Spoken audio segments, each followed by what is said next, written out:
आपके लिए काफ़ी अच्छा कंटेंट है। अगर आप ये इसमें से कुछ चीज़ें भी फ़ॉलो कर पाए तो आपको मदद मिलेगी। हम सबको मालूम है कि हमें जीवन में गोल बनाना पड़ता है और अगर गोल नहीं बनाए तो हम अचीव क्या करेंगे? हम सबको पता होता है सुबह हम घर से निकले लेकिन शाम को घर पहुँचना हमारा गोल होता है। हम दुनिया में कहीं पर भी रहें, हमें वापस लौटना पड़ता है। यहाँ तक कि चिड़ियों को भी पता होता है, उनको शाम के टाइम अपने घरोंदों पर वापस लौटना होता है। तो कहाँ पहुँचना है, आपको ये पता होना चाहिए। मैं आपको लेकर के चलता हूँ। साधारण शब्दों में अगर कहा जाए तो गोल हमारा वो लक्ष्य होता है जिसे हम पाना चाहते हैं। यस, बिल्कुल बहुत छोटी-सी परिभाषा दी हुई है कि गोल वो लक्ष्य होता है जिसे हम पाना चाहते हैं और उसके लिए हमें लगातार काम करना पड़ता है। सिर्फ इतना ही होता है कि आप जो चाहते हो उसके लिए लगातार प्रयास करना, यही गोल है। तो आप देख लीजिए आपको क्या चाहिए जीवन में और उसके लिए लगातार आप क्या-क्या कर सकते हैं, ये आपके गोल को अचीव करने में आपकी मदद करेगा। मैं इसके स्टेप्स की तरफ आपको लेकर के चलता हूँ। लोगों से सुना होगा आपने बहुत बार कि गोल सेट करना बहुत ज़रूरी है, बिना गोल सेटिंग के कुछ नहीं होगा, पहले गोल सेट करो, फिर ही आगे बढ़ पाओगे वगैरह-वगैरह। क्योंकि अक्सर सक्सेसफुल लोग जो होते हैं, वो गोल सेटिंग पर ही ध्यान देते हैं। गोल सेटिंग जो है आपको मतलब हर कोई जो भी आएगा, जहाँ आता है वो गोल सेटिंग के बारे में बात करता है। तो सबसे पहले आपको मैंने बताया कि गोल सेटिंग का मतलब है कि आप छोटी-सी चीज़ को समझिए कि किसी चीज़ के लिए निरंतर अभ्यास करना ही गोल सेटिंग है। और जैसे बस में अगर पैसेंजर चढ़ता है तो उसको पता होता है कि उस बस से कहाँ पर उतरना है और आप नहीं उतरोगे तो बस वाला किसी दिन धक्के मार के उतार देगा। तो आप कोशिश कीजिए कि आप गोल बनाइए और उस चीज़ के पीछे जाइए। अब मैं आपको एग्ज़ाम्पल से समझाने की कोशिश करता हूँ कि जैसे स्टूडेंट होता है उसका गोल होता है कि मुझे 90% लाने हैं और मुझे बिज़नेसमैन बनना है। मुझे कंपनी की ड्रीम पोस्ट पर पहुँचना है और हर एक आदमी को अपने जीवन में अलग-अलग गोल अचीव करने होते हैं। तो देखिए स्टूडेंट का गोल होता है परसेंटेज लाना, बिज़नेसमैन का गोल होता है बड़ी कंपनी बनाना, एम्प्लॉयी का गोल होता है कंपनी में बड़ी पदवी पाना। ये 3 लेवल को कैटेगराइज़ किया गया है यहाँ पर स्टूडेंट, बिज़नेसमैन और एक एम्प्लॉयी। स्टूडेंट को नंबर, बिज़नेसमैन को बड़ी कंपनी और एम्प्लॉयी को किसी कंपनी में ड्रीम पोस्ट। तो तीनों के अलग-अलग तरीके से अचीवमेंट्स होंगे। इसी लेवल में हम लोग काम करते होंगे या तो मुझे स्टूडेंट सुन रहे हैं या फिर बिज़नेसमैन सुन रहे होंगे और या फिर कुछ लोग तैयारी कर रहे होंगे कि हम किसी कंपनी में काम करेंगे या पर्ल में हम काम करेंगे, तो हमें एक ड्रीम पोस्ट तक पहुँचना है। तो इन तीनों के गोल सेटिंग के लिए कौन-कौन से इंग्रीडिएंट्स लगेंगे मैं आपको बताने की कोशिश करूँगा।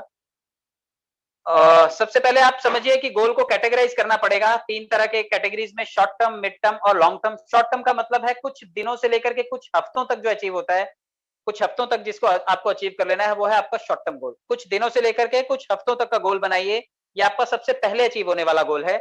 मिड टर्म गोल होता है कुछ हफ्तों से लेकर के कुछ महीनों तक। मतलब जो मिड टर्म गोल है मतलब जैसे आपको बॉडी बिल्डिंग करनी है, तो बॉडी बिल्डिंग एक दिन का काम नहीं है, शॉर्ट टर्म गोल नहीं है आपका। ये आपका मिड टर्म और लॉन्ग टर्म गोल होगा। 1 साल बाद आपको कैसी फिजिक्स चाहिए, कितने पैक चाहिए, 6 पैक्स चाहिए, 8 पैक्स चाहिए या शादी के बाद वाला फैमिली पैक चाहिए। तो आपको ये ध्यान रखना पड़ेगा और लॉन्ग टर्म गोल का मतलब होता है जो कुछ महीनों से लेकर के कुछ सालों तक चलता है। तो आप देखिए इसको ये शॉर्ट टर्म, मिड टर्म और लॉन्ग टर्म गोल। अब इसको मैं आपको समझाने की कोशिश करता हूँ। अलग-अलग एग्ज़ाम्पल है, पहले आप एग्ज़ाम्पल को समझ लीजिए। जैसे अगर कोई कोच है तो उसका गोल होता है कि मैं कोई पब्लिक सेमिनार करूँ, कोई चैंपियनशिप जीतूँ और उसके लिए उसे हर रोज़ अभ्यास करना पड़ता है। तो कोच का काम है अच्छी कोचिंग करना, अच्छे प्लेटफ़ॉर्म पर जाकर के भाषण करना। लेकिन अगर लेखक है तो उसका गोल पुस्तक लिखना होगा, वो अपने शेड्यूल डिसाइड करेगा, सप्ताह के हिसाब से कि कब उसे क्या शेड्यूल पूरा करना है और वो अपने लेख को लिखेगा। अगर एक रनर है तो उसका काम होगा कि वो मैराथन दौड़ना चाहेगा क्योंकि रनिंग कोई ऐसा तो है नहीं कि 100 मीटर दौड़ने के लिए आप रनिंग सीख रहे हैं। हो सकता है कि उसका लॉन्ग टर्म गोल जो है वो मैराथन दौड़ना हो लेकिन शॉर्ट टर्म गोल उसका दौड़ना है, तो वो दौड़ना शुरू कर सकता है 50 मीटर, 100 मीटर से शुरू करके धीरे-धीरे करके 5 किलोमीटर और 10 किलोमीटर, 25 किलोमीटर तक और फिर फुल मैराथन जो है वो 40-45 किलोमीटर की भी वो मैराथन दौड़ सकता है। तो शॉर्ट टर्म, मिड टर्म और लॉन्ग टर्म। अगर एक बिज़नेसमैन है तो उसका लक्ष्य हो सकता है कि अपने व्यवसाय को मिलियन डॉलर्स तक लेकर के जाना, जिससे उसकी सेलिंग और उसकी मार्केटिंग जो है वो आने वाले टाइम में बढ़े। तो बिज़नेसमैन का गोल अलग हो सकता है। इसी तरह जो करियर बनाना चाहते हैं, उनका गोल है कोई अच्छी जॉब पर जाना, फाइनेंशियल जो इंस्टीट्यूशंस में काम करना चाहते हैं, अच्छा कमाना चाहते हैं, उनका गोल है पैसों से संबंधित। जो शिक्षा में अच्छा करना चाहते हैं, वो चाहते हैं कि उनकी एजुकेशन में अच्छे नंबर स्कोर हों। जो परिवार में माता-पिता बनना चाहते हैं, उनका गोल होता है कि अच्छे माता-पिता अगर बनने जा रहे हैं, तो हमें क्या-क्या सीखना पड़ेगा, परिवार के लोगों के साथ कैसा बिहेव करना पड़ेगा, अपने बच्चे का लालन-पालन कैसा करना पड़ेगा। जो क्रिएटिव लोग हैं, क्रिएटिव फील्ड में हैं, चाहे वो फ़िल्म मेकिंग में हैं, चाहे वो राइटर हैं, चाहे वो सिंगर हैं, चाहे वो लेखक हैं, ऐसे लोगों का अलग कलात्मक गोल हो सकता है। जो अपनी हैबिट्स को बदलना चाहते हैं, कई लोग जो हैं वो चाहते हैं कि वो इंग्लिश बोलना सीखें, कई लोग चाहते हैं कि वो ड्रेसिंग सेंस बहुत अच्छा करना सीखें, कई लोग जो होते हैं वो मतलब अपने परिवार से रिलेटेड कई सारे गोल चाहते हैं कि मैं कई बार लाउड होकर के बात करता हूँ, गुस्से में बात करता हूँ, तो मैं थोड़ा सा सॉफ्ट स्पोकन बनना चाहता हूँ, तो वो अपने रवैये को बदलने का गोल सेट कर सकते हैं। जिन लोगों को एथलीट्स को लगता है कि वो फिजिकली बहुत अच्छी उनकी बॉडी है, मसल्स है, वो अपनी बॉडी को बहुत अच्छा बनाना चाहते हैं, तो वो अपने फिजिकल हेल्थ को लेकर के गोल सेटिंग कर सकते हैं, शॉर्ट टर्म, मिड टर्म और लॉन्ग टर्म। प्रसन्नता, कुछ लोग जो है वो बड़े देवदास रहते हैं, उनके पास जो है वो हमेशा जो चंद्रमुखी है उनकी वो हमेशा भाग जाती है। तो आप लोग जो लोग डिप्रेशन में रहते हैं, टेंशन में रहते हैं, जिनकी बीवियां रोज झगड़ा करती रहती हैं, उनका गोल होता है यार अब सुख कैसे मिले मुझे, खुशी कैसे मिले, तो उनके लिए प्रसन्नता गोल हो सकता है। और अपनी वाइफ के साथ ही रहिए, यही खुशी का एकमात्र सूत्र है, वरना वैसे ही नहीं जीने देगी वो आपको। लोक सेवा, जो लोग गवर्नमेंट सेक्टर में जाना चाहते हैं, आपने देखा होगा कि बड़े सारे लोग आईएएस, पीसीएस की तैयारी करते रहते हैं और सालों साल प्रैक्टिस ही करते रहते हैं। कोई पहले अटेम्प्ट में क्रैक कर जाता है, कोई दूसरे में, कोई तीसरे में, कोई 5 साल बाद, कोई 7 साल बाद। जब तक उम्र निकल नहीं जाती तब तक वो लोग अपने लॉन्ग टर्म गोल को कनेक्ट करके रखते हैं और कुछ लोगों के लिए वो पहले अटेम्प्ट में क्लियर हो जाता है। तो ये सब अलग-अलग गोल्स हैं। आपने सुना होगा गोल्स को एक परिभाषा दी जाती है कि गोल स्मार्ट होना चाहिए। मैं भी ये बताना चाहूंगा कि बिल्कुल गोल स्मार्ट होना चाहिए, वो स्पेशल होना चाहिए आपके लिए। आप उसको कैटेगराइज कर सकते हैं, स्पेशल, मेजरेबल होना चाहिए, एक्शन ओरिएंटेड होना चाहिए। मतलब कोई भी ऐसा गोल ना बनाएं जिसमें आपको लेटे लेटे सब कुछ आए। मतलब कई लोग सोचते हैं कि मैं कोई ऐसा काम करूं जिसमें लोग आए, अपना काम खुद करें, मैं सिर्फ बैठा रहूं और जाते जाते लोग मुझे पैसा दे करके जाएं। तो मैं आपको बताना चाहता हूं, सुलभ शौचालय की नौकरी उनके लिए पक्की है। वो लोग बैठे रहेंगे, सिर्फ पैसे गिनेंगे, लोग आएंगे, अपना कार्यक्रम करेंगे और जाते जाते इन्हें पैसे दे करके जाएंगे। तो जो लोग सुलभ शौचालय की नौकरी चाहते हैं, उनको बैठे बिठाए सब कुछ मिलेगा। तो गोल आपका स्मार्ट होना चाहिए, एक्शन ओरिएंटेड होना चाहिए, प्रासंगिक होना चाहिए और टाइम बाउंड होना चाहिए। तो मैं इन सभी चीजों को आगे आपको बताता हूँ। सबसे पहले आप देखिए कि जैसे इसमें एक एग्जांपल भी दिया हुआ है कि अगर आप दुनिया घूमना चाहते हैं तो ये आप शॉर्ट टर्म गोल में नहीं रख सकते। शॉर्ट टर्म गोल का मतलब होगा कि आप कल के कल दुनिया घूमने नहीं जा सकते, ये आपके लॉन्ग टर्म गोल में जाएगा। लेकिन दुनिया घूमने के लिए आपको बचत करनी होगी। मिड टर्म में आप कोई छोटे-मोटे देशों का भ्रमण करेंगे या देश का भ्रमण करेंगे और फिर आप इसे लंबे टाइम 2-4 साल बाद का प्लान रख सकते हैं कि मैं पूरी दुनिया भ्रमण करूंगा जब मेरे पास ऑटो पोल और working income, fast track income, सब तरह की इनकम से पैसा आ जाएगा। तो चलिए, गोल का एक फास्ट मेथड भी मैं आपको बताता हूं, द फास्ट मेथड। ये भी है एक चीज आपको ध्यान रखनी पड़ेगी। फास्ट मेथड में जो एफ इंडिकेट करता है वो फॉरगेटफुलनेस को इंडिकेट करता है। फॉरगेट, भूल जाना, कुछ चीजों को आपको भूलना भी पड़ेगा। देखिए ये भूलना होगा नेगेटिव चीजों को। आप जो लोग भी ये चीज सोचते हैं कि यार मैं तो कम पढ़ा लिखा हूँ, मेरे को तो बिजनेस मैनेजमेंट भी नहीं पता, मैंने तो बिजनेस स्कूल में भी पढ़ाई नहीं की है, तो अगर आप ये सोचेंगे तो धीरू भाई अंबानी ने तो इतना बड़ा रिलायंस खड़ा कर दिया कैसे? वो भी बिजनेस स्कूल नहीं गया था, उसने भी बहुत सारी पढ़ाई नहीं की थी, उसके पास भी एमएससीआईटी का सर्टिफिकेट नहीं था, but he was having leadership skills. वो इस चीज को बिल्कुल भूल गया कि यार मैं पढ़ा लिखा नहीं हूँ, तेल लगाने गया पढ़ाई लिखाई, लेकिन मैं अपने काम को सफल बनाऊंगा। और आप देखिए कि आजादी से पहले हो या अभी आजादी के बाद भी, अभी भी देखिए बड़े सारे ऐसे टॉप के लोग हैं जिनकी पढ़ाई लिखाई बड़ी कम है। मतलब इससे कोई फर्क नहीं पड़ता कि आप पढ़े लिखे कितने हैं, सफल होने के लिए आपके अंदर वो कंटेंट होना चाहिए जो आपको सफल बनाता है। आप पुरानी चीजों को कितना भूल जाते हैं, आप दिल से लगाए बैठे रहते हैं। कई लोगों को मैंने कई जगह पर देखा है, क्योंकि मैं डोर टू डोर में भी लोगों को सिखाता था, मैं काम किया करता था, तो मुझे मालूम है जब हम घरों में लोगों को अप्रोच करते थे तो लोग बोलते थे यार हमारी कंपनी ना 10 साल पहले बंद हो गई। अरे तो 10 साल से आप झक मार रहे थे क्या? आप सड़क पे खड़े होते, आप ठेला लगाते, आप मजदूरी कर लेते, जाकर के कहीं और कुछ कर लेते, लेकिन बीवी कमाती है, बर्तन धोती है और वो आकर के दारू पीते हैं रोज शाम के टाइम। तो आपको ये चीज का ध्यान रखना है कि अगर आपकी लाइफ में जो चीजें सफिशिएंट नहीं है, आप सोचते हैं जब तलवार होगी ना तभी मैं लड़ाई लड़ूंगा। अरे जब लड़ाई हो गई तो आपके पास छुरी है तो छुरी से भी लड़ना आना चाहिए। आपको लड़ने का स्किल है ना, तो आपको हथियार का इंतजार नहीं करना पड़ेगा। आप देखिए कि राजस्थान से एक रेजिमेंट गई थी इंग्लैंड में या कहा, तो भी मेरे को एक दिन सुबह राजस्थान की मीटिंग में सुनने को मिला था कि उनके पास तोपें हुआ करती थी और अपने पास तलवारें, और अपनी तलवारों से ही उन्होंने तोप वालों को, बंदूक वालों को हरा दिया था, और आज भी उनके स्मारक वहां पर बने हुए हैं।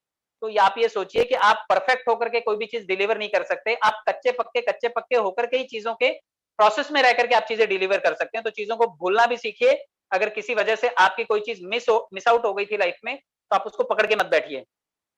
एक्टिव भी रहिए। एक्टिव रहना किसी भी चीज में आपको सफलता दिलाता है। स्कूल में भी सिखाया जाता है बेटा एक्टिव होकर के बैठो, जरा ठीक से बैठो, सो नहीं। अभी सुबह सुबह क्या होता है, मेरी बेटी भी है, कभी कभी क्लास में जब वो सुबह सुबह बैठती है तो कई बार वो ढीली हो जाती है, तो सामने से टीचर जब, क्योंकि आजकल वीडियो चालू रख करके बैठना पड़ता है, तो टीचर बोलती है बच्चे लोग जरा अलर्ट होकर के बैठो, पीठ सीधी करके बैठो।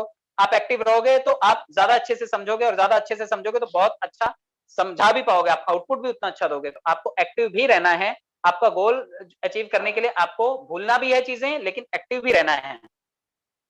आपको समझना भी है, फील करना है, आपको अच्छी इमोशंस खुश रह करके डिलीवर करनी है।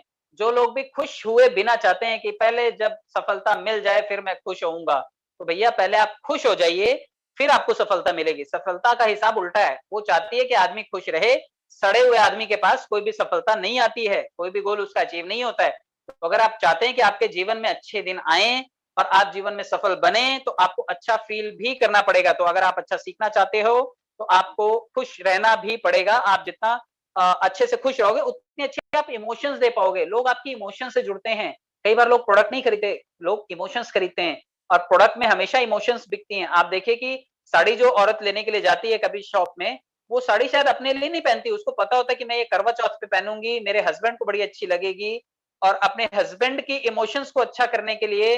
और कई लोग तो खाली किटी पार्टी के लिए सजती हैं, मतलब पार्लर जाने के लिए भी सज के जाती है, इतनी इमोशनल होती हैं कि पार्लर जाएँगी मतलब मेकअप करवाने जा रही हैं लेकिन खुद भी सज के जाएँगी। ठीक है, सेंटीमेंट होना चाहिए, बिल्कुल होना चाहिए। आप इमोशनल बनिए, आपकी फीलिंग्स को बहुत अच्छा करती है ये चीज़, आपके गोल अचीव करने में मदद करेगी ये चीज़। टी स्टैंड्स फॉर टीच पे। आपको एक चीज़ का ध्यान रखना पड़ेगा, हर चीज़ लेन-देन का व्यापार है। आप जो सीखेंगे आपको आप देखिए कि कुदरत को आप लौटा क्या रहे हैं। आपको एक चीज़ का ध्यान रखना पड़ेगा कि जब आप कोई भी चीज़ सीखते हैं तो आपको वो चीज़ बदले में भी लौटानी है। लर्निंग और टीचिंग का मेथड है ये। आप जब सीखते हैं तो आपको सिखाना भी पड़ेगा, यही गिव एंड टेक का प्रिंसिपल है। और गोल सेटिंग जब आप कर रहे हैं या आप अपनी टीम के साथ कोई भी काम ऑर्गेनाइज़ कर रहे हैं, तो आपको अगर देंगे नहीं तो आपको चीज़ समझ में नहीं आएगी, क्योंकि कई बार सीख लेने से कुछ नहीं होता। आप जब उसको सिखाने जाते हैं तो आपको पता चलता है कि मुझे कितना याद है। अभी मैं 4-4 चैप्टर्स लेकर के आया था, अगर मैंने इसको पहले से स्टडी नहीं किया होता, मैंने इसको पहले से 2-4 बार नहीं देखा होता, तो शायद इस वक़्त मैं सब मिक्स मैच कर देता। ये शायद यहाँ पे भाजी नहीं बनती, मिक्स भाजी बन जाती है।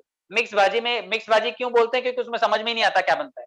चाइनीज़ को चाइनीज़ क्यों बोलते हैं? क्योंकि उसमें समझ में ही नहीं आता उस सूप में क्या डाला है। डालने वाले को देखते रहते हैं उठा के, नमक डाल रहा है, कभी क्या डाल रहा है। धीरे-धीरे देखते-देखते इतने मसाले डाल देता है, ऐसा लगता है यार बहुत कुछ डाल दिया इसमें इसने। तो आपको सीखना भी है और उसको बदले में सिखाना भी है, रीपे करना है इस चीज़ को, टीच पे करना है, तो ये चीज़ आपको हेल्प करेगी। अब चलिए प्रिसाइज़ होना चाहिए गोल। अब मैं इसके स्टेप्स बता देता हूँ, ये स्टेप्स अगर आप फॉलो करेंगे तो आप अपने गोल को अचीव कर सकते हैं। कई लोग पहला स्टेप फॉलो करते हैं, प्रिसाइज़ गोल सेटिंग। प्रिसाइज़ का मतलब आप उस चीज़ को स्पेसिफिक होते हैं, वहाँ जाकर के करना है या किसी ट्रेड फेयर में अपने बिज़नेस के सेटअप को करके आपको बिज़नेस को अचीव करना है, ताकि आपको इतना पैसा मिले कि आप अपने गोल्स को अचीव करें। तो आप अपने बिज़नेस को स्पेसिफाई कीजिए, आपके लिए बड़ा आसान हो जाएगा। स्टेप 2 का मतलब है एक्सचेंज द गोल। आपको एक चीज़ का ध्यान रखना है कि गोल आपको तब अचीव होगा आप जब गोल को कुछ ना कुछ देंगे। आपको गोल देने का मतलब है, यहाँ पे भिखारी की शक्लें दिखा रखी हैं। भिखारी को भी घर से निकलना पड़ता है और हमारे दिग्गज जो सिपाही हैं वो लोग बोलते हैं घर से तो नहीं निकलना पड़ेगा, किसी से कुछ बोलना तो नहीं पड़ेगा। अरे भाई, इतने गूंगे बहरे बेवकूफ आदमी को पर्ल वाइन पैसा दे देंगे, क्यों दे बताओ? पर्ल वाइन क्या ऐसे फालतू के लोगों के लिए बना है क्या? पर्ल वाइन क्या खाली उसने ठेकेदारी ले रखी है कि मैं फालतू में पैसा बाँटूँगा? डैनियल जॉनसन साहब के पास इतना पड़ा हुआ है क्या पैसा? कोई भी चीज़ होती है वो एक्सचेंज होती है। जब 20 लोग आप देते हो सिस्टम में तो सिस्टम आपको रूबी बनाता है। मतलब आपको 20 लोग